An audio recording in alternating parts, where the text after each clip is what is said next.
Welcome back. Episode number 29 of Last Man In podcast. Thank you for joining us. Last week we went all Tarantino on Dan's ass and we scared him off. Again. So he's not here this week. Contract negotiations have recommenced. Apparently we only got him for one podcast. Yeah, he came back for a little teaser. Yeah. Well, what happened was... We pissed him off so much with firework. He did not get ignited by the light. He did not get ignited by the light. He did not let it shine. He did not feel like a paper bag. No. He left us. Exactly. So big news today. Well, that's one thing. Before last podcast, literally the night that we posted it, firestorm happened, and we were like, damn it, are we going to record a podcast? And we're like, no, let's wait it out. It's quiet. Too quiet. I'm sure you guys all know what happened today. There was a big blockbuster trade in the NHL involving the Buffalo Sabres. And, of course, I'm talking about the Jonas Enroth to Dallas for Anders Lindback and a pick. No monster. I was really pissed that we missed that news last week. But we're here now. We got it. First to report on it. Let everyone know, please. Official Anders Lindback is now going to his fourth NHL team in 2 years. What were the other teams? Nashville. Tampa. Dallas. Buffalo. Buffalo. Huh. They got real good. Buffalo got real good with that trade. Anders Lindback and a pick? Like, who wouldn't want to have the stud defenseman Tyler Myers playing? No. Greg. What? Yeah. Tyler Myers isn't a Buffalo Sabre? No, what happened? Oh my goodness gracious, guys. The Jets made a trade. Shoveled up, made a player-for-player NHL trade. And you know what? Seriously? Before we tell you what's in it, because you already know what's in it. Guys, we're 29 episodes. We didn't think this would ever happen. Either. Well, hey, you know what? I just want to say, our podcast has ignited a lot of flames in this fiesta. And namely, Jets have 2 hat tricks now. Yeah. 2 hat tricks. And a player-for-player trade, which is... It benefits both teams, and we'll tell you, obviously, we're going to talk about it at length. It was a great hockey deal. I can't say I've seen a playoff team trade with a non-playoff team, and a trade of this magnitude, where arguably the best player in the trade is going to the non-playoff team. Yeah. And now, who would that be? Oh, I was just going to say, we scared Dan off because he threw his tracksuit in the shower. Oh, yes. Exactly. So do you want to talk about Kane Gate first, or do you want to talk about the trade? Kane Gate. Kane. Mm-hmm. So for those who don't know... No, we're better than... I don't like Gate. It's overused. Kane Gate. That's... fine, we're going Kane Gate. I don't like it. Tracksuit Gate? No Gates. Wet tracksuit. No. Gate. Shower Gate? No Gates. I don't like Buff Gates. Kane Tracksuit Gate. Okay, Buff Kane Tracksuit Gate. That's so much better. Okay. I'll go with Kane Gate because it'll be easier to have a title than Buff Suit Tracksuit Gate. Okay. Wait, what's the acronym? Buff Suit Tracksuit Gate. BSTG. Yeah. Hashtag BSTG. No, we're not doing that. Okay, anyways. Okay. So last week what had happened was we all knew that Evander Kane got healthy scratched, and we were all kind of wondering why. There was something bubbling under the surface. And right after we finished recording, pretty much that day and the next day, so we record Wednesday nights, and then Thursday all the stuff started to come out that he was late for a team meeting, showed up in a tracksuit to the team meeting, which it's actually NHL policy that you must show up in a suit. And it's not like you don't make enough money to do so.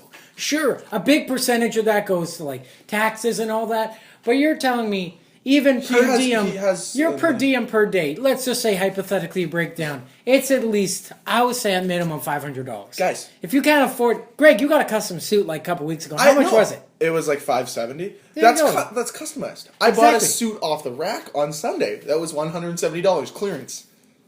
Yeah. There you go. Fit like a glove.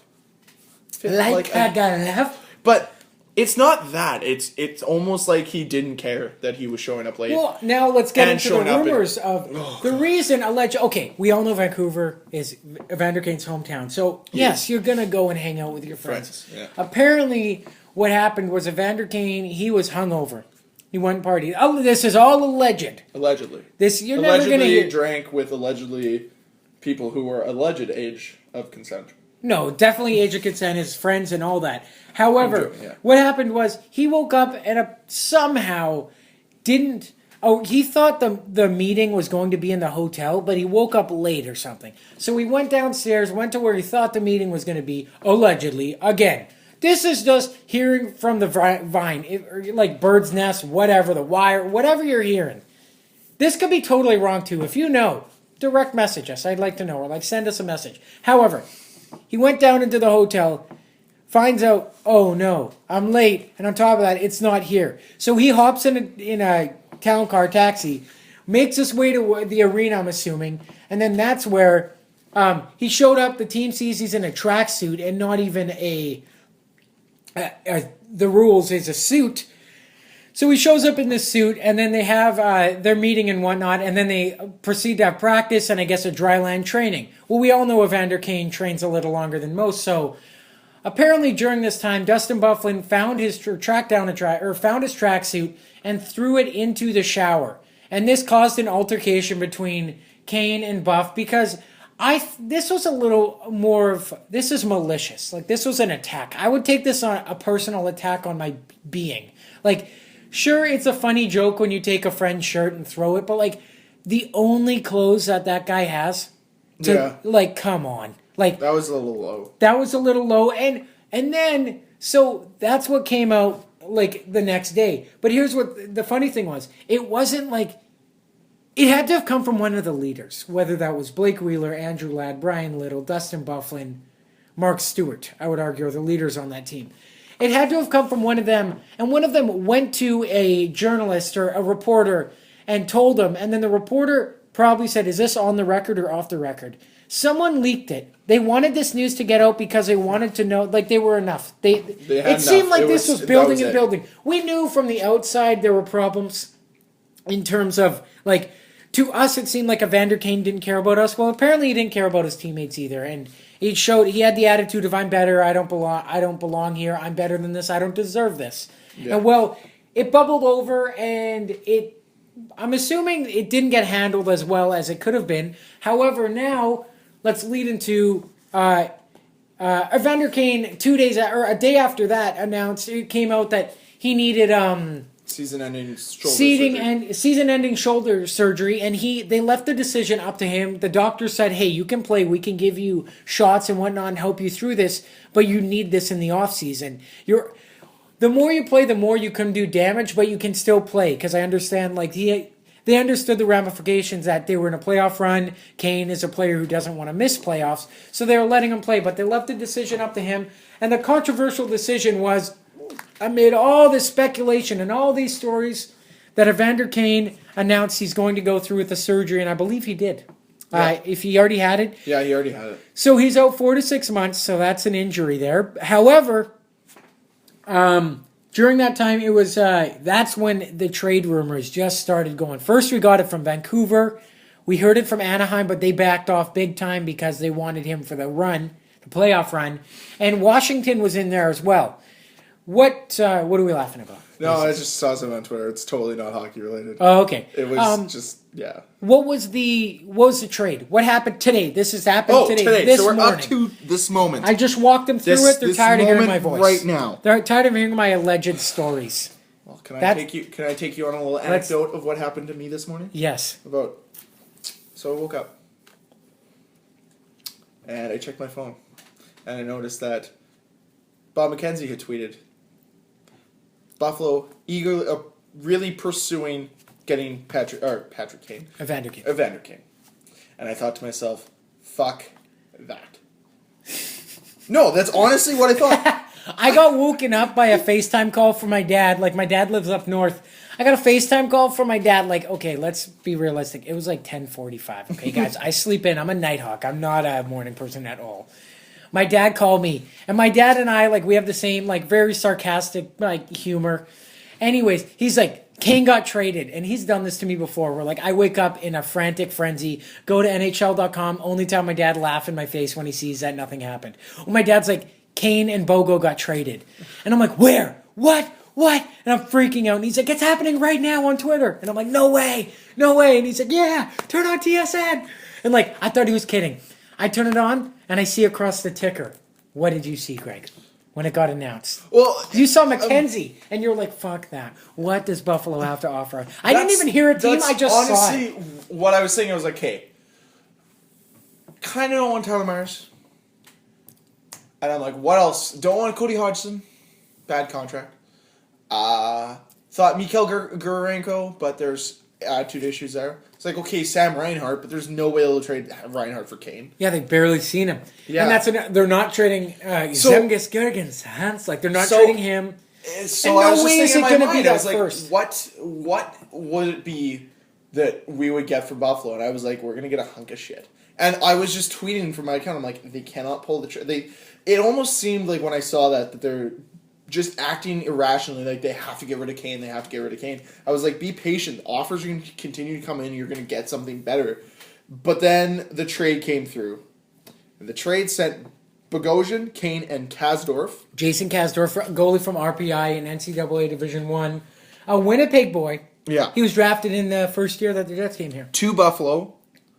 For Drew Stafford, Tyler Myers, Armia, I don't know. Joel Armia. Brendan Lemieux, and a first. That will be their last first pick in the first round. So they have 3 picks. They have their own. Buffalo has their own pick, which will probably be 1, 2, or 3. They have around 20th pick, which is where the Islanders sit currently. And they have the 28th pick, which is where St. Louis sits currently. So they have St. Louis's New York Islanders in their own. And we get the lowest of the 2 between the Islanders and St. Louis. We just get the lowest pick. Yeah. But it's not whatever it is. Like, it could be as high as 16th or something like that.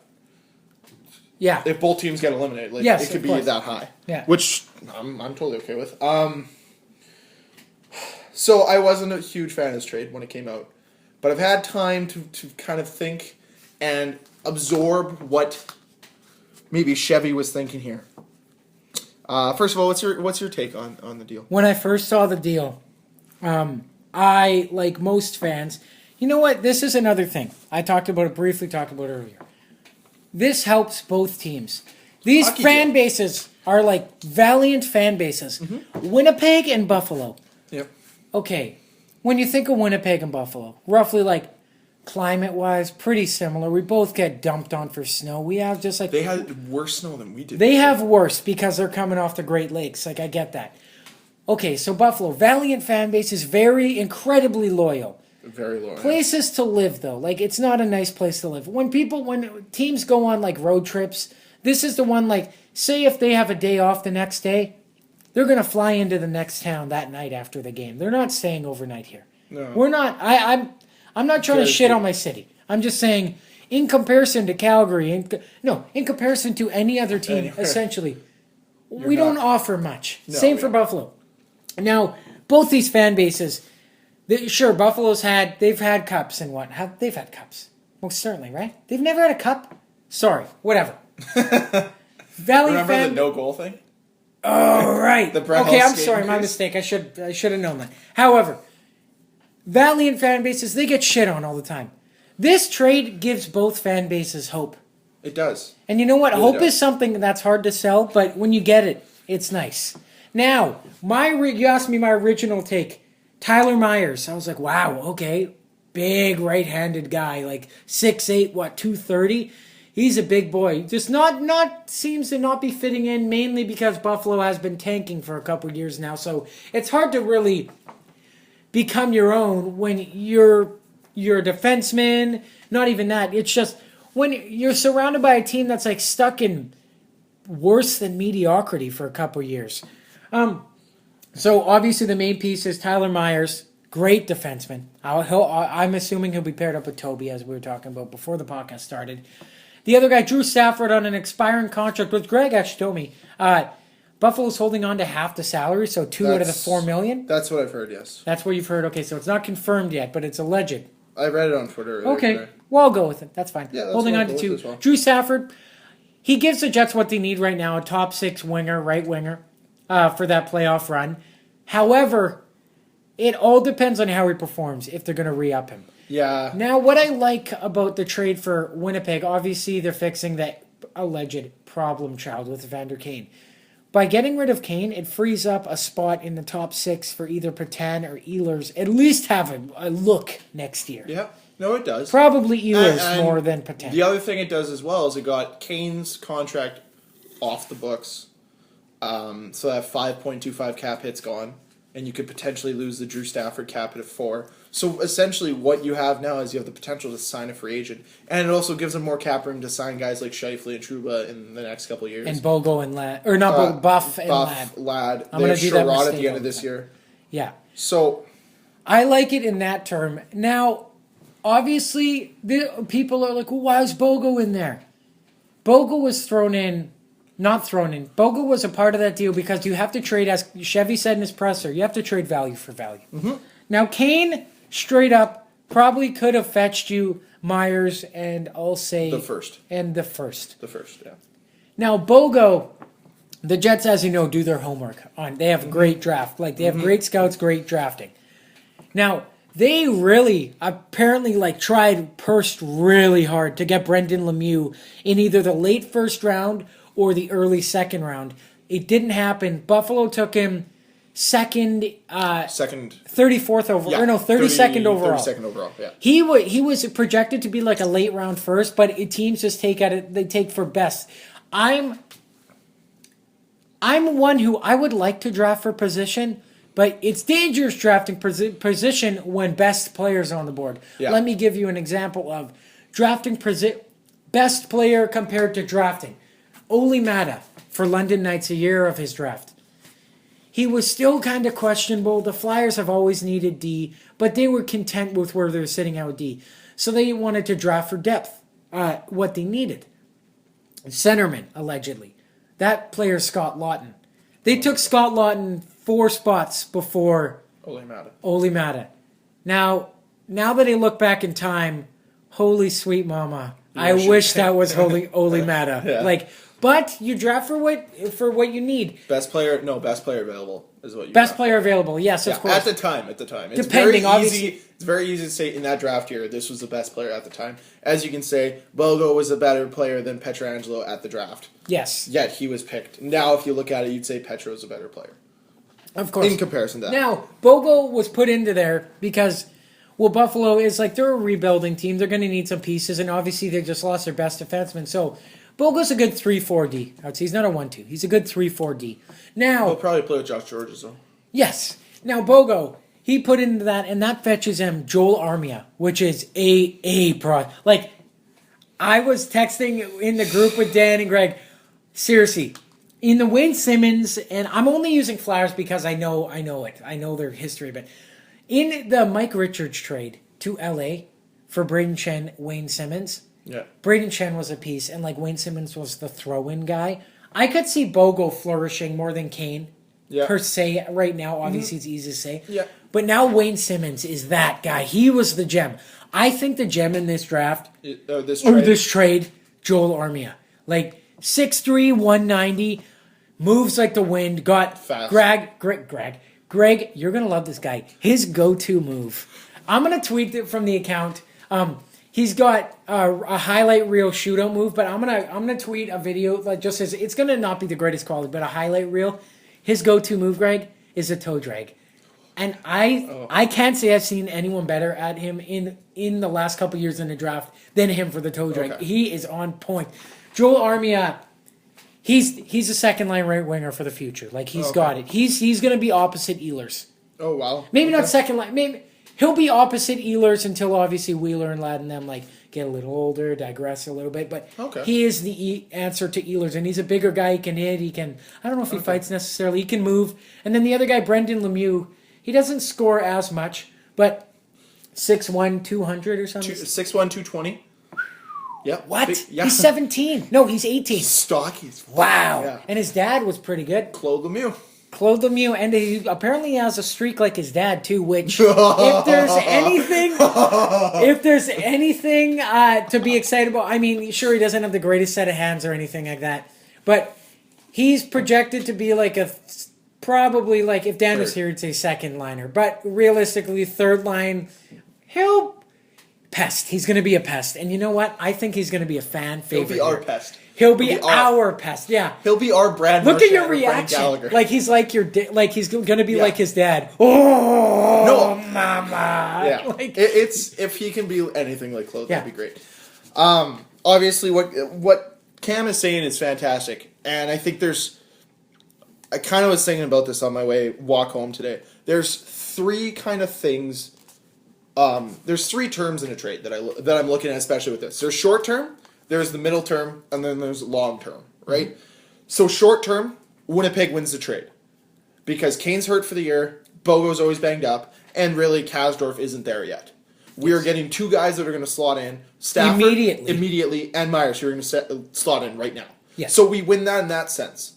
And the other sense where we win is we bring in two guys that have more playoff points, games, and anything than Bogo and Kane, who are out the door. So it's when you're trying to develop a team to go into the playoffs, you need guys that have been there before. Both Myers and Stafford have been there. Yes. Really? They have a total of 14 points in something like 21 games combined. That's still okay. Okay, it's not bad. It's better than the Atlanta franchise. Exactly. Winnipeg franchise now. Sorry. Exactly. So you bring a couple guys who've been to the playoffs before. They know what it's like. They know how to play that hockey. And I think Myers is going to fit in if he can play physical. He doesn't need to be the 48-point guy that he was in his rookie year or sophomore year. He doesn't need to be that guy. If he can score 30 points, he'll be big. Now we look at the mid. And then the other thing with Stafford is expiring contract. He could be a free agent next year. Lots of options. It depends on how he performs with the Jets. Lots of options for him. Either the thing is, and I want to talk about this later, but bad contracts. I feel that he could get a bad contract where it's like 4 or 5 years at 5.25. Mike Stafford, really? I don't know. Maybe, but maybe that's what the market's going to pay for free agents, right? Yes, well, it's a real bad free agent year. So then you look at the mid range of this trade where you have Kane and Bogo, two guys that are in their mid-20s, and they are going to progress into fantastic players. So in that sense, I give Buffalo the upper hand because we only have one mid-20 player, and that's Tyler Myers. So Kane and Bogo in the mid-range in the next 2 to 5 years are probably going to be better players than just Tyler Myers. But if we look beyond that, the 5 to 10 year, yes, Bogo and Kane will still be there, but they won't be the cornerstones of their team where Joel Armia, Brendan Lemieux, and whoever we get as our first rounder could potentially be cornerstones to this team. I can't remember the guy's name right now, but the guy that we're projected to get at 28th is 6'5", 206 or something like that. Playing in the Portland Winterhawks guy? I can't remember. We'll figure it out. I saw it on mock drafts. Look it up. We got time. Of course, mock drafts change all the time. But here's another thing I was thinking about. Say even if... So that's just what I'm saying. The Jets, the Jets kind of... They won this sense in long term right now, and then kind of they're going to lose out a bit in the midterm because just Kane and Bogo are going to be at their primes in the next 5 years, where Armia, Lemieux won't be there yet. They'll be emerging, and same with this first round pick. He might not even be in the league yet in 5 years, depending on how they progress him. Exactly. And one thing that the Jets do great, as we said, is drafting. They've hit it out of the ballpark, like first, second, third round the last couple of years. Now that they have an extra one in there, and it's a first rounder, sure, it'll be a late one. If they don't pick, they might even be able to possibly package that and like either Burmistrov's rights or like another player at the trade deadline, like maybe even a Frolik, okay? But Frolik and that first for either a higher first position or like another like top 9 utility player or something like that. It'll be interesting to see what happens with that. Do you have that guy? Oh, wow. They haven't projected way higher on this one. Okay, obviously, everyone's different, but where I saw was Jordan Greenway at 28th. He's a U.S. developmental player, U.S. under-18 national, 6'5", 225. But on this one, they have him projected at 20 going to Detroit. Who's 28th right now? They have it actually, Buffalo having the 26th pick and picking Alexander Derkachev, 6'4", 200 pounds. Who do they have the Jets projected drafting right now? Right now, Jets on this website. Ivan Provorov? From the Wheaties? From the Wheaties, defenseman. The Russian defenseman. Yeah, that'd be sweet. Yeah. Hey, I don't care. We need more D. Give me that. Give me that. Hey, we're gonna draft D until Hutchinson is already there. Oh, another thing that we glossed over: Brendan Lemieux played about 2/3 of a year with Mark Scheifele. He plays for Barrie, so he joins the ever-growing list of Barrie Colts alumni now with the Winnipeg Jets organization. That dates back a many years. Yeah, exactly. Another thing that we were that Dan actually mentioned while we were texting was the last 3 first-round picks by Atlanta are no longer with the team. Yep. And that would be Burmy, Kane, and Bogo. Now, Burmy, there were rumors that he might be coming back or anything like that, but I heard from another podcast he's not doing too good. He's on the 4th line of a KHL team, and the KHL team's doing very good, but he's on that 4th line. So, does he really? And his chances, apparently, he loves playing for the team, like Akbar's Kazan. Oh, okay. So apparently, he loves playing for that team in his hometown. So whatever. Chances are slim, I guess. Hey, yeah, let him be slim. But either way, let him be slim. Let him be slim. That's what I said. Why would you say that? I meant to say let him be happy. I meant to say let him be happy. Chances are slim. Yeah. Yes. Let's put our insider hat on for a second. Okay. Do the Jets potentially flip this first-round pick for another player? That's what I was just talking about. Okay. This very first one. This first like round package it in before trade deadline or draft day. Just the first-round pick because I think you get a lot for it. It's rumored to be a very deep draft right now. Really? Could they package it? I'd like to see it. I would like to see it. Are they missing any draft picks? No. In terms of they have their first, two, they have their second, they have their third. That's all I worry about because right now, like essentially by getting this, you could, I guess, think about losing a second. You could package it in. Now, guy that I would look at obviously would be Benoit Pouliot of Edmonton. But do you really? Is that a contract we want to take on? Why? What's the contract? I'm not sure. I'm wondering. I'll look it up. On NHL club stats. What? Or NHL stats. I look at NHLnumbers.com. NHLnumbers.com instead of CapGeek, because Mr. CapGeek, can you please get better, please? Can you please get your site back? Even though this is still okay, nothing great. It's not terrible. No, but I would like to see them package it. Now. Why the real Pouliot, question. though? Now the real question. Is that just short term again though? Do you really want that? But it's you know what, and then we just have more cap room. Is to it play the with. now? Is that what you're worried about? What do you mean I don't want that makes less cap room. We're acquiring a player. But if we bring in Pouliot and let's say he's got an expiring contract in the next 2 years, then we're able to bring these young guys in after him. And I think what the Jets are trying to do is they're just trying to have a good enough team. We're having a transition period before the young guys before they all come and are like, we're here now. Let's fuck shit up. Josh Morrissey, Tyler Myers, that's going to be this team's second unit. They're both right-handed shots. Morrissey's left-handed. Why do I keep messing these names up? What has happened to me? Guys, it snowed a lot this week. I shoveled way too much for my own good. It sucked. Now, go ahead. Pouliot, what's that contract he's on? So no. $4 million for the next 4 years? Yeah, no. Yeah. I'm not into that one. Might as well resign Teddy Purcell's got 2 years left at 4.5. Oh. Yeah. No. Yeah. Edmonton, stop. Boyd Gordon? 2 years left with $3 million? No. What is happening? And I wanted to talk about this, and maybe we can get into this now as we're talking potential trades, and it just seems now more than ever it's tougher to make trades in the NHL in the last 10 years, especially in the cap era, right? It's just tougher to make trades because you got to make it work in the cap. One of the biggest issues is there are so many players that just have terrible, terrible contracts. Quick question. How much money is Tyler Ennis making this year? $5.5 million. $7.3 million. What? How? Bonuses, and that's what his contract is. What's the cap hit? 5.25?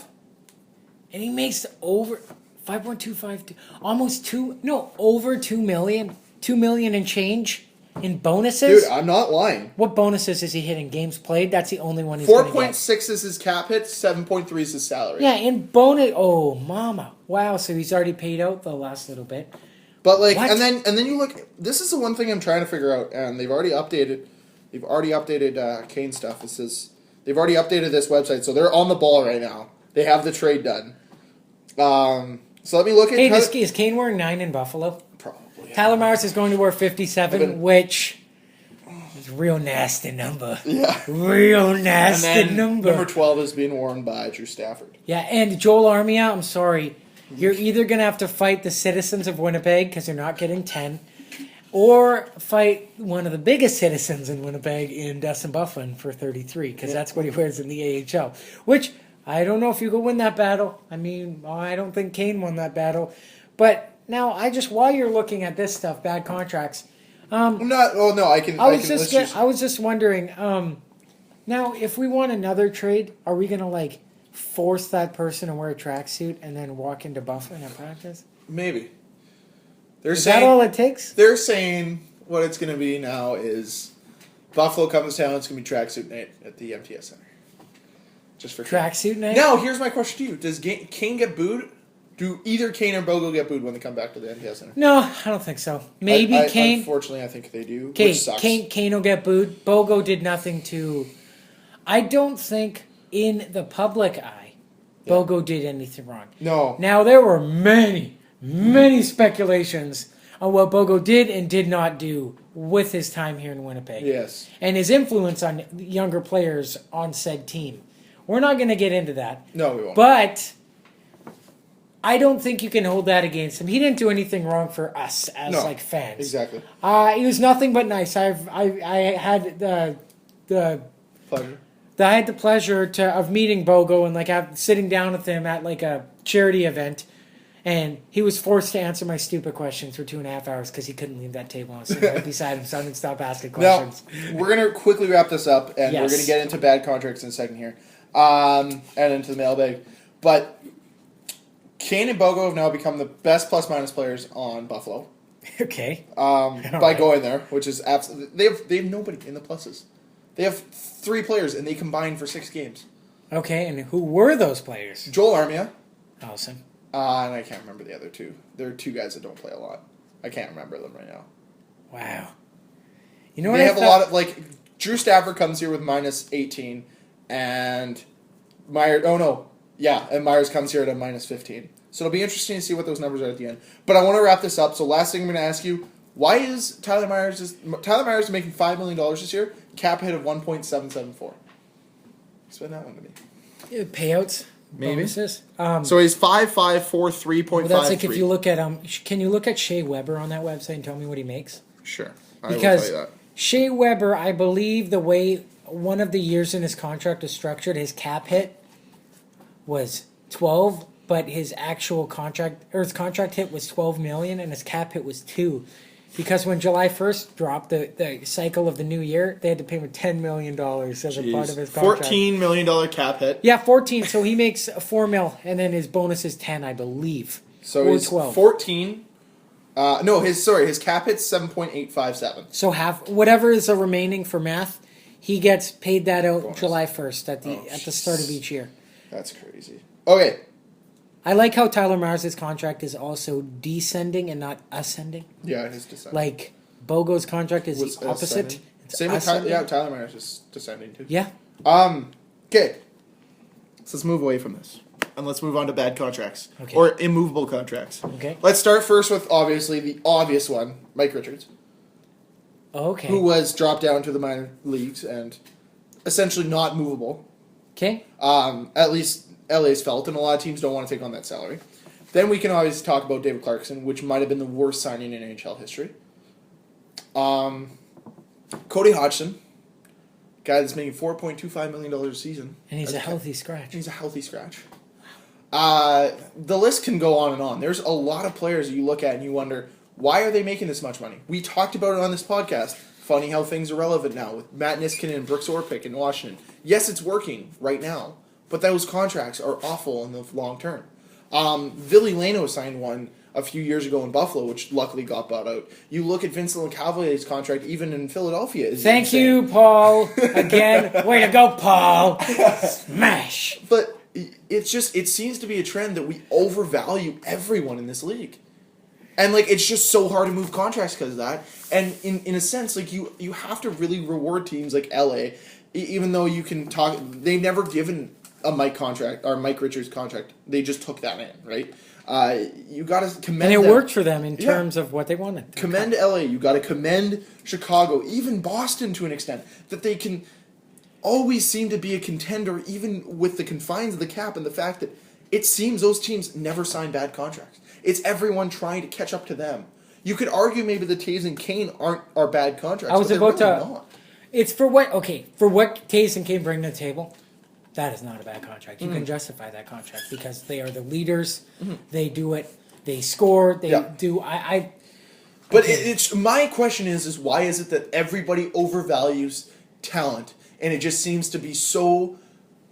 It's so hard to get anywhere because if you want that big, the only way to go about making a winner now is not to buy a team; it's to build a team. And people still are in this mindset that you need to buy. Toronto's in that mindset. Buffalo used to be. It looks like now they're finally getting out of that. Philly's still in that mindset. Yeah, they don't really build. You know who's scary? Well, apart from everyone in the head office, Paul Holmgren walked by me because I was creepy and I waited at the airport and met some of the flyers, and it was like Darth Vader walking by. However, now what scares me is there's a certain free agent at the end of next year who's tearing up the league this year. His name is Jakub Voracek. He's a free agent at the end of next season. $8 million. But this, I don't want that. That's a lot. Big contract. But that's you got to pay for high end talent. You look at Phil Kessel. Some people feel that contract is ridiculous. Now, screw you, Hockey News. By the way, screw you. Yeah, that was kind of Coach weird. Killer. Come on. As we get into Toronto, they won their first game in 11. Yeah, they finally won a game. They did. But I think it's time to start tanking Toronto and just tank Nation. Tank Nation. Sell it. Dishonor for Connor. Dishonor for Connor. Get Noah Hannafin. I don't care. If they get Hannafin and they've Gardner, Morgan Riley. You want Noah's Ark up in there? And did I see Morgan Riley's goal? Sweet mama, did you see last I gotta tweet too? That. No? Oh my god, last night too? He is so good. Oh, he actually, everybody laughed at Brian Burke, and I know I'm going to sound like a homer here. Everyone laughed at Brian Burke when he said if I had the first overall pick in that draft, I would have taken Morgan Riley. He's come out the best of anybody else. Ahead of him? Who's ahead of him? Galchenyuk, Yakupov. Ryan Murray. And Ryan Murray's injured too. Yeah. He's just an injury bug. Okay, we're talking about not even Toronto. You asked me why do people keep giving bad contracts? Yeah, why is it that we overvalue? It's fear of the unknown. Because is that what it is? Well, think about it. If you let this guy walk, who are we going to replace him with? Okay. We don't have anyone. Yeah, you're right. It's like those good teams. Okay, they give out great contracts, and they also have a wealth of stockpiled talent. That's what the Jets are coming into. Craig Button, Dan was telling us over text that Craig Button was doing an interview over Winnipeg radio saying Winnipeg now has the best prospect pool out of any NHL team. Which is it sounds homerish. It sounds homerish when we're like, yeah, I think they do. But for emerging talent in the next 5 years, you look at what we've brought even to the world stage at the World Juniors. We've added in one draft class. One this year. First rounder that year was Josh Morrissey. Second rounder Nick Patan. No, Comrie. No, Patan. And then Comrie. Either way, all three of them represented their country this year. Yeah. That's unbelievable. In the same draft. Not like different drafts, the same draft. And they had the most prospects out of all of them. And now, say hypothetically, we'll count Armia. Did he play? No, he was too old. He played for Finland, though. He was too old. But either way, so we can't count that. They still had the most. Yeah. With these good teams, you're now even seeing it. We talked about it a couple podcasts ago, where Toronto wanted to trade. They were willing to take Mike Richards, but they were like, hey, you're taking for enough. We want Tanner Pearson, a draft pick. Tyler Toffoli, a draft pick. And they're like, no, those are our future pieces. Yeah, exactly. Not a chance. So, continuing. Let's talk ridiculousness here. Okay. I play on a hockey team with older gentlemen. And I think I told you this, Cam. Play on a hockey team with older gentlemen, and we were discussing what you do with Evander Kane. The first name that popped into everyone's head, what would that first name be? Filthy Phil Kesselman. Really? And they're like, yeah, let's take Phil Kessel. And as a service to Toronto, because we're taking that cap, and we're getting a player that's worse than Evander Kane. Worse. Kane's never scored a point per game. Let's be real here. Goddamn mind. Okay. They'll give us their first for this year and a prospect, Willie Nylander. What? That was what? Yes. Who are these people? Is it the same people who, at the start of this podcast, you said you made a bet at the start of the season with one of these gentlemen that Adam Lowry would outscore Mark Scheifele? Yes. I know. That bet's still up in the air, but I mean, I would take Scheifele every day of the week. The other trade was Ovechkin for Kane, straight up. Oh, yeah, for sure. You trade one of the greatest Russian players ever. By the way, we overlooked Datsuk. Yes, we did. Blanked on Datsuk. Sorry, guys. Here's the thing. Like, it's like people, us as fans, sometimes we have a hate for somebody in our head, and we undervalue them. It's like how I used to hate Subban. I've kind of lifted that hate. I think he's fucking awesome now. He just plays for the Habs. But, like, I undervalued him. Yeah. And it's like, it's the same with Sedins. You're like, oh, they're getting paid 7.3. But they're still really fucking good. Speaking of that, we'll get into that in a little bit here. They apologized. I know they did. Freaking Sagan and Ben. Well, we have to talk about it. We already said everything. Tyler Sagan and Jamie Ben were doing an interview on Dallas radio. And they were like, oh, one of the hosts was like, oh, you guys, do you room together? No, we have our own rooms. Oh, so you're not like bunk buddies or anything? Like the Sedins? And then they're like, oh, no, we don't even know what they do. They might even do more. And it's like, and then they were kind of put under fire because it's kind of a childish comment to say they're professionals. They should hold themselves accountable. They're representing a franchise and a fan base and a city. They did end up apologizing, but it was just kind of, I thought it was childish for them to say that. Like, we all make Sedin jokes, but they've also gone to a Stanley Cup final. They've also done all of these things. They're also very talented players. Of course. Yeah. Two guys that have... But it's... Everyone just gets into their head that sometimes we overvalue players as a fan base. And you've probably heard it here on this podcast, the way that some of us look at guys like Scheifele even and say, well, if we were to trade him, we'd get the world back, right? And in reality, we might not get that back. In reality, I don't want to be mean or blunt about it. The way he's projecting right now, probably going to be a second-line center. He's not going to be a first-line center. He could be a first-line power play guy. It's hard to become a first-line center. Now, the minutes, the pressure, and the they're not easy. They're tough minutes. You're playing against top guys. Great players. Like your matchups is the word I'm looking for. The matchups are always tough, and you're playing against the top D. So if you're playing against LA, you're playing against Muzzin and Doughty. You're playing against Boston. You're playing Seidenberg and whatever his name is. Chara? Yeah, I couldn't think of whatever his name. And don't you whatever. Letang and Mata in Pittsburgh. Look out, guys. They'll get you. Sorry, that was a Flyer fan in me. I'm not afraid of those guys. I can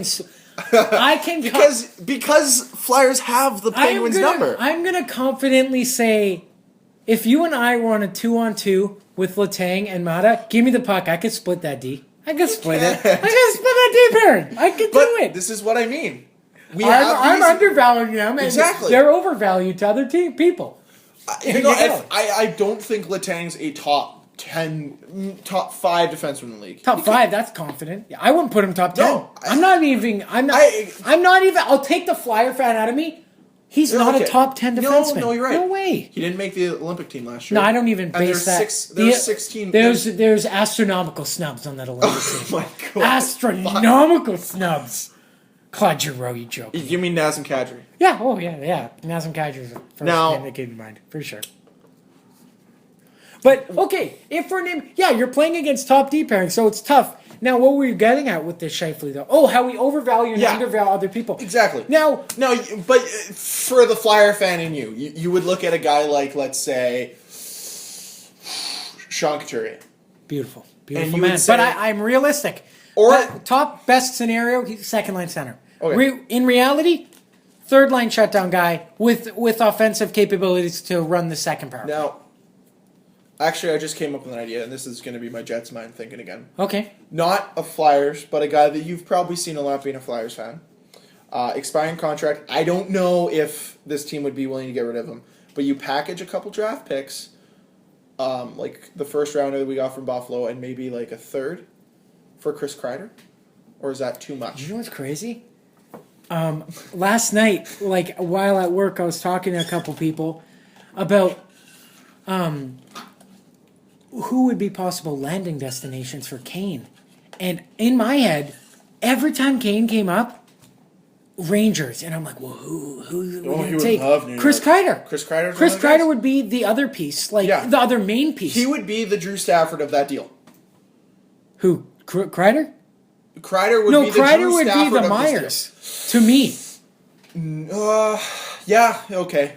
Or if I got a real weird thing for guys who are fast and like different kind of stuff. Oh, Carl Hagelin. If Carl Hagelin and Kreider, that would have been another one that I could have maybe. I mean, this is me talking out of the blue. Yeah, but like Hagelin and Kreider for Bogo and Kane potential. Now, and I was thinking about this. It was like, okay, if we were still an Eastern Conference team, the two teams that I would tell you we'd win the Stanley Cup every year. No, but anyways, if we're still an Eastern Conference team, we would not be dealing with the Eastern Conference, more or less likely. And teams like Minnesota and Colorado would be phoning us for Kane and Bogo. Okay, go on. Who would be two players that... From each team or just... Just pick a... Who would you want out of Colorado's situation right now? Okay, well, obviously the easy answer is Ryan O'Reilly. But I feel... No, you know what? Ryan O'Reilly. Ryan O'Reilly from Colorado. Yeah. Now Minnesota. Oh. But that's a gamble with Minnesota because okay, I understand. I love Mikael Granlund, but is he equal in talent to Kane? Here's what I would say. Maybe. I hear noises. Is that Toby? Is that the demon? It is not the demon. Is that the demon coming into your household, Cameron? It is not. So, we're back. As we left off, I was just talking about how maybe if the Jets were in the Eastern Conference, they would move maybe Kane and Bogo as a pairing to Colorado. So you'd look at a guy like Ryan O'Reilly, and then maybe in return, if you got Kane and Bogo, you would look at maybe their first pick this year. Which is a high pick. Because it's a high pick. It's a top. It'll probably end up being a top 10. Oh, so we're just talking hypotheticals of hypotheticals, and then like Minnesota in a sense. Yeah. As we were talking, why not like a Nino Niederreiter and Eric Holla for Kane and Bogo? Yeah, I'm happy with the trade. No, I'm extremely happy. Yeah. I think this is something that's going to develop over time, and we're going to scrutinize it, and we're going to look it over, and we're going to ponder it. But it's almost. I'm glad they did this because it seems there's a lot of upside to this trade, and I was worried that they're going to just jump the gun and go after somebody that we weren't going to be sure about, like a Cody Hodgson or something that could pan out, might not. Or he already doesn't like Winnipeg anyways, Gurenko, so it's not like we would have got Cody Hodgson. Cody. Why doesn't he like Winnipeg? You don't remember hearing that about like he did an interview? I don't know if he did the interview, but apparently when he didn't like playing for Vancouver, obviously, because they mistreated Gillis was an asshole to him. And they mistreated his back. But apparently he didn't like playing in Winnipeg because of the climate and watch a bunch of stuff. Baby. Yeah, and it's like if that's honestly Cody, your deterrent, you son of a bee. What's so different about Buffalo? Yeah. It's in America. Whatever. You get the shitty side of the falls. Fine. Yeah, exactly. Move, Cody. Moving on. We were on this for a while. We were. A couple things to just quickly talk about. Islanders play 5 games next week. Okay, what do we? It's a lot of hockey. You on average play 4 or 3 games a week. Oh. Playing 5 is a lot. You think they'll be able to win some of those? Probably. They're the Islanders. Did you know that the Oilers earned their first regulation road win in over 3 months over the Devils? Oh yeah, they're only 6 points behind Buffalo for first pick. Oh my goodness! If there's a team who wants Chevy. You want to borrow Chevy? Hey, we can make good GM jokes now about Chevy. You want to borrow Chevy for like a week? Go ahead, Edmonton. Toronto. Go ahead, Edmonton. He might make a trade for you. And he's got some more pieces to move. So let's do it. The Habs sweep season series over the Bruins for the first time in 70 years. That's crazy. And you know what? The way that they'll play each other in playoffs if they both make it. Mm-hmm. Right now, at least. That would be sweet.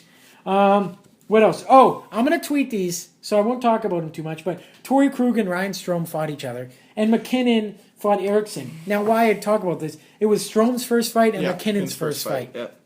And you know what? Strome held his own. McKinnon was a little out, not so much. A little outclassed in that one. Yeah. Jonathan Eriksson's a big boy. Yeah. Well, at least arm length-wise. We're going to talk about other trades? Well, we mentioned the Enroth one. The Enroth run? Oh, obviously the biggest one. That was the biggest one of the day. Nabokov got traded to the Sharks for future considerations because he will be retiring tonight as a Shark. So classy move on both sides. Who was he with? He was with Tampa, right? Yes. Oh, okay. That is correct. Good for him. Now, Tampa, who's their backup now? Vasilevsky, who had a sick save yesterday. Did he? Yeah. Okay. Who did Vasilevsky play for? Is he Russian? Andrei Vasilevsky is Russian. Yeah. And then do you know who their third goalie is? Oh, that crazy guy, Christos Guzleskis. Come on, guys. Okay, we're gonna rattle through the Rolodex that is injuries this week. All the injuries, go. Hit me with it. Taylor Hall, lower leg fracture, 4 to 6 weeks. Okay. Ryan Carter, upper body injury, at least a month. Jason Zucker, surgery on clavicle, 3 months. What's a clavicle? Don't know. Damn it, I wish Dan was here. It's a bone. Matt Cook had successful sports hernia surgery, 5 to 6 weeks. Forever. Ryan Murphy, everyone's favorite player. Leg injury, placed on the IR. Steve Mason, haha, no kidding, he's hurt again. Lower body injury, arthroscopic procedure on right knee, 2 to 3 weeks. You know what? Would not surprise me. Cam Ward. I bet you they're going to go for Cam Ward in the either right now or in the offseason. I'm going to go out on record. I've said on record a lot. I could see Cam Ward. James Reimer. Rhyme time in Philly? In Philadelphia? I'd be okay with rhyme time. Holding it down. Rhyme time. Holding it down. Now, what you don't see, there's one gentleman who I learned this from who listens to the podcast. His name's Ray. Hi, Ray. Whenever you're listening to this. Ray, if you're a Toronto fan, you're automatically my friend. He is a Toronto fan. What he does, he lifts his arms in the air and just pushes down. Rhyme time. Holding it down. Holding it down. Anyways, I'd be okay with rhyme time, Mason 1-2 punch. Namely because Reimer would be the starter because Mason gets hurt a lot. Now, scary. Henrik Lundqvist had a vascular injury. If he didn't step off the ice, he ran a big risk of having a stroke if he kept playing with a sprained blood vessel. He's now out 3 to 4 weeks. Michael Grabner is out with an ailment, and they placed him on the IR.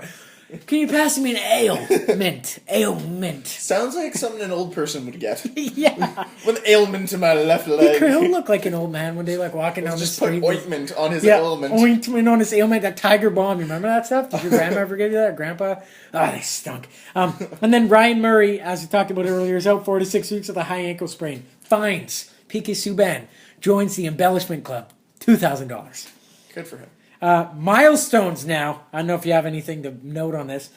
Patrick Elias finally got 400 goals. Yep. Why I'm so excited about this is because he's been in every week. I make notes. 393 or 399. I make notes in my phone. He has never left for the last 4 weeks. I'm like, can you just score? I don't want to see your name anymore. So congratulations, Patrick Elias. Ryan Getzlaf got his 200th goal. Hilarious. It got waved off twice before it counted as a goal. They waved it off. Then in the announcement, they're like, no goal. And then he got waved back. He's like, good goal. All right. So it's pretty good. Daniel Sedin, as we talked about, passed his Marcus Naslund to become franchise leader in power play goals with 115 power play goals. That's a lot of power play goals. It's a lot of power play goals. Or as Washington Capitals fans would know, that is 3 seasons of Alexander Ovechkin goals. On the power play. Yeah, exactly. And Marc-Andre Fleury sets a franchise record for 8th shutout in a single season. Good for him. There's a lot of games left, and I'm confident I could split that deep pairing and go 5-0 on Fleury. I could score. Give me a chance. Give me a chance. No, it's only in the playoffs you can do that. No, regular season. No, you can score with him on a beach ball in the playoffs, but in the regular season you'll have to use. I have a secret weapon. I'm going to put on my Giroux jersey. It's done. Oh. It's over, ladies and gentlemen. Speaking of great players. Oh my God, you're going to talk about Scott Hart? Oh. No, okay. Not just yet. Oh, okay. That's next. As much as I dislike the guy, Sidney Crosby and Ryan Miller are going to play their 600 games tonight. Greg, are you joking me? Greg just farted. Oh, and it was quite audible. Bad. Okay, let's wrap up to this. No. Scotty Hartnell played 1,000 games. You got to bask in his this. 1,000th game. And Kimmo Timonen was a special guest, showed up and surprised him. Good old buddies. Patrick Marleau, youngest to 1,300 games, with 35 years, 143 days. Who are the other active ones? You can read it if you want. But it's Jaromir Jagr, Jerome McGinley, Shane Doan. And as we talked about great Russians, I can taste it.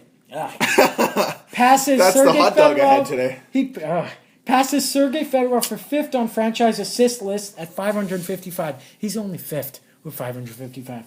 4th, Alex Del Vecchio, 825. Who's Alex Del Vecchio? I know! Is that terrible? Nick Lidstrom, 878. Gordie Howe, 1,023. Steve Izerman, 1,063. Izerman? I love saying it like that. It's so much fun. It's the best. Another fun record that will continue to be broken. Philip Forsberg scored his 18th goal this season, which is ties the record with Alexander Radulov for rookie goals in a season by the Predators. Probably going to hit like 28. I'm going to say 28. 25. Good for him, though. Oh, and speaking of the Buffalo Sabres, because we didn't talk about them enough, Sabres tied their franchise low in shots on goal with 10 against the Islanders. Evander Kane can most certainly help you with that situation, Sabres fans. Kane shoots so much. Yeah, but it goes around. You're right. He's got the best sounding shot in the league. I won't deny that. Arizona and Detroit both put in bids for the 2018 World Junior Hockey Championships. Who did? Arizona and Detroit, separately. Separate bids. They're not going to be together. Oh, that'd be stupid. Arizona, the Sun Devils, I believe, they will be joining a Division One. Ooh, they really? did for Good for them. or they will be. Detroit will have a new arena by 2018. Greg, it is now time for our favorite segment. Unless you have anything else to add. Well, I was just going to say the Vegas ticket launch is happening very shortly. Peter Bettman will be there. Floyd Mayweather. Bag of BS that Bettman's even endorsing it. Yeah. Floyd Mayweather is Floyd Money Mayweather? He will buy season tickets. He'll buy season tickets? And encourages everyone else to as well. Yeah? Daniel Negreanu and Floyd Mayweather are the two first season ticket holders in Vegas, I think. Of Vegas. Now, the other strip club owners will also buy tickets because then they can give them out for free for people coming to their establishment. See, at the end of the night, instead of shooting, like at their finale show, instead of shooting confetti, those will be tickets to the game. Dude, it's not going to work. You know what else might not work? I'm looking at this as a business standpoint. It's just... And you're in business school, so you might know a little bit of... But just the economics of it just make no sense. You know what? You're not going to have committed fan base. You just won't. Now, speaking of this, I know like things that... When I first read this trade, I was like, what? Evander Kane... Like, he okayed this trade to go to Buffalo. Kind of the same situation as Winnipeg. We're not doing a Tarantino podcast. You don't have to go back to the beginning. I know. But this is a Flyer fan inside of me. Now, they might need some versatile players one day. Okay, deal still stands. Brothers Shen for Citizen Kane. He will be a Flyer. One day, guys. He'll be a Flyer. Now, the one thing that everyone seems to be overlooking on this trade, as we head back to it, he could have a chance to play with Connor McDavid next year. And we're now in the McEichelfin watch. That's scary. Just putting that one out there. That's probably one of the reasons he okayed it. Yeah, now, he could potentially hit 50. Now, you know what? I'll end the podcast with him. Never mind. Okay. No, go. No, I'll end the podcast with it. It's called Teasing It. Cameron. Oh, teasing. Okay. McEichelfin watch. New Jersey, Carolina, Arizona, Edmonton, Buffalo. Close to that is Columbus and Toronto. Now, what's weird about that? Arizona, they can win? Man. They can win it. Imagine McDavid and Domi. That'd be nice. Eichel and anyone in Domi, really. Yeah, it would be good. But, like, man, they're going to sell Ekman Larsson high. I want to see what they get for Ekman Larsson. They're not trading Ekman Larsson. They're going to. Don't! If they do, though. You need someone. If they do, though. Tyler Myers. Oh. What? Plot twist. He won't even play a game for the Jets. It was all a ploy to get Ekman Larsson. Plot twist. No. Sweet mama. Go. What is it? Cody Franson. No. Ekman Larsson. No. Oh. I thought you were going to do Tyler Myers, Cody Franson. I was like, no, thank you. No, thank you. No. Cody Franson. For Ekman Larsson? Yeah, that's going to happen. I want it to. A Leaf fan can dream. Ekman Larsson, Morgan Ralman. Oh my god. Morgan Ralman, William Hockey Nylander. Dude, let's be honest. Dave Nonis needs to get fired. And they need to... He has just done... He's taken a playoff team and went... He flushed it down the toilet. That's what he's done. Greg, we're not going down this rabbit hole again. We're not, but... We're not. Oh no, all I wanted to essentially say is... I don't know how Dave Nonis can have a job. Because, personally, I would have already done a better GM job than he has. Yeah, well. He's taken a playoff team and essentially made them one of the worst teams in the NHL by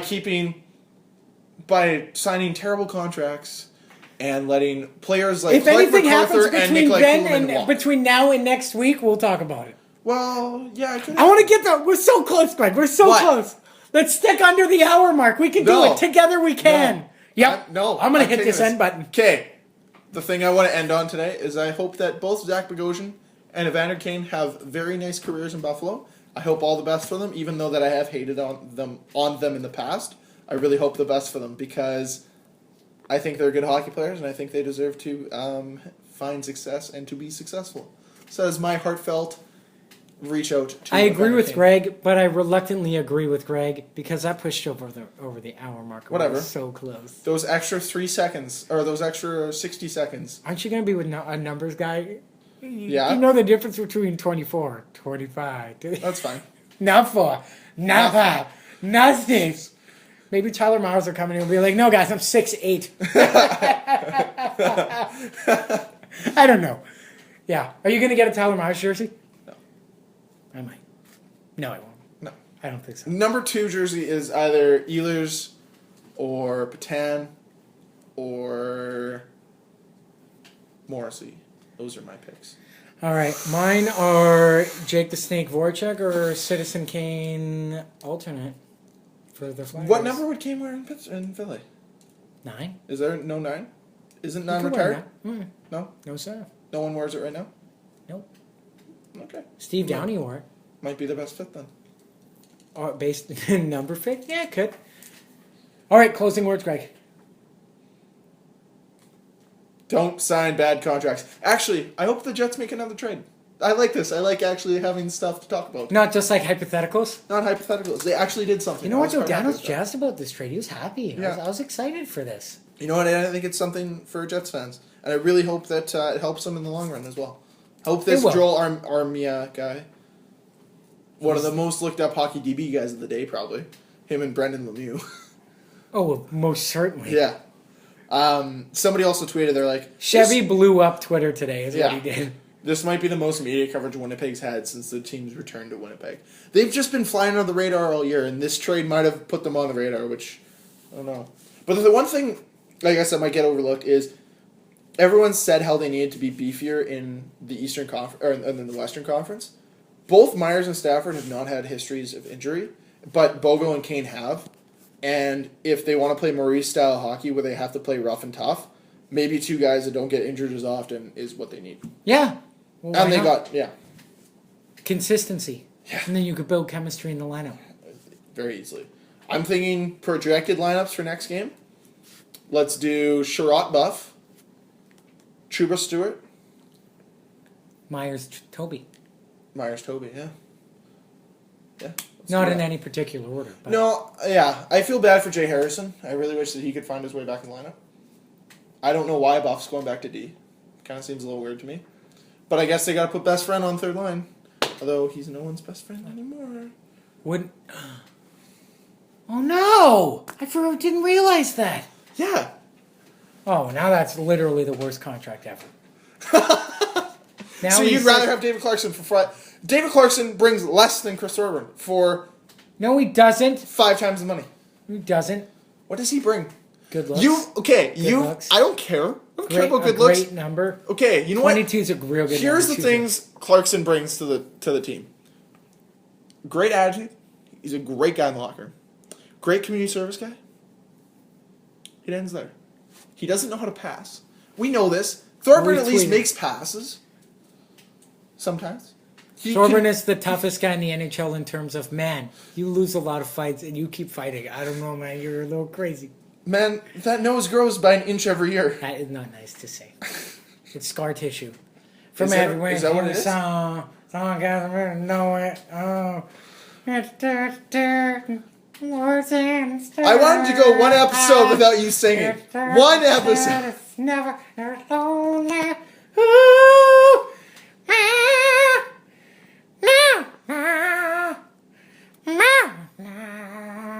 Okay, well.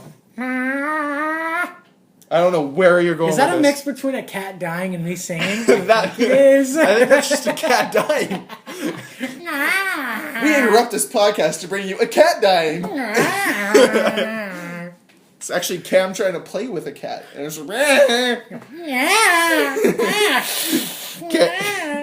Sorry. We leave you with this. We are nearing trade deadline. things are only going to get more exciting, and we're heading into March, which is the real stretch playoff push.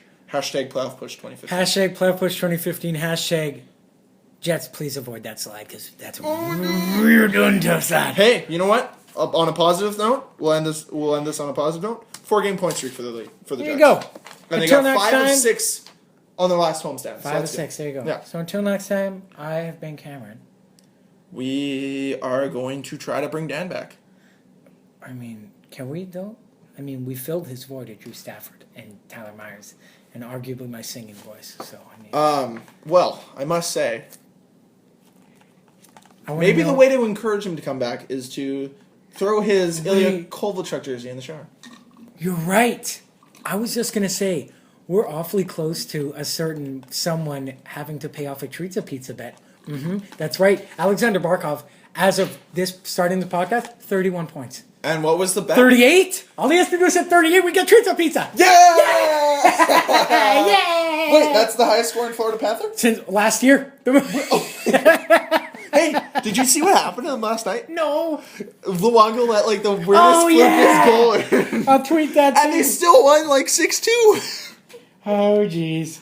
I'll tweet that. Okay. The one go tweet too. Okay, This we is gotta the go. podcast that never ends. It goes on and on, my friends. Some people started talking, not knowing what it was, and just continued talking, never ever, just because it says the podcast never ends.